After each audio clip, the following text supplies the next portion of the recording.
یو خدا چې د شریعت حکم دی په دې کې چې دین خپل ویښته لر کول نوکان لر کول ټیک نه دي. نبی علیہ السلام منع کړی ده بس چې چا د قربانۍ اراده وي. محدثین به کې یو وجه دا هم ذکر کوي چې دا ورځې اصل کې ډېرې بهترینې ورځې دي او په دې کې الله رب العزت انسان ته بخښنه کوي. نو دا ویښته دا نوکان دام د انسان د بدن یو جز دی، نو دا ملر کوي ځکه دې ته هم الله رب العزت بخښنه وکړي، دا د بدن جز دی.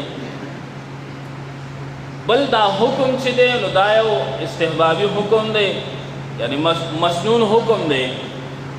لرکول خو پکار نه دي، خو یو انسان ویښتان داسې حالت ته رسېدلي دي نوکان چې هغه د کراهت حالت ته رسېدلي دومره غټ شوي دي چې هغې سره اوس مونځ نه کېږي، نو بیا دغه انسان لا اغوستل پکار دي، ځکه په حرامو کې مبتلا کېږي، نو دغه انسان لا اغوستل پکار دي.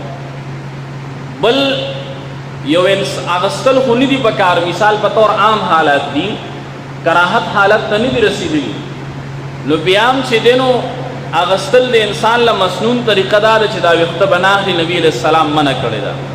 خو بالفرض یو انسان غلطۍ کې واغوستل، نوکان یې واغوستل یا یې خپل ویښتان واغوستل، په دې مسله ځان پوهه کوي چې دی په خپل ځای باندې په دې باندې ګناهګار شو، خو لیکن قرباني په دې باندې نه خرابېږي، قرباني په دې باندې نه خرابېږي، په دې عمل ګناهګار دی خو ونه کړل، خو لیکن قرباني په دې دو نه خرابېږي. دا خبره ځکه کوم ځکه چې مونږ او تاسو نن سبا دا فتوی لږ ډېرې شوي دي، نو د دې د وجې وایم چې په بعض دې عمل باندې چې دی نو قرباني نه خرابېږي.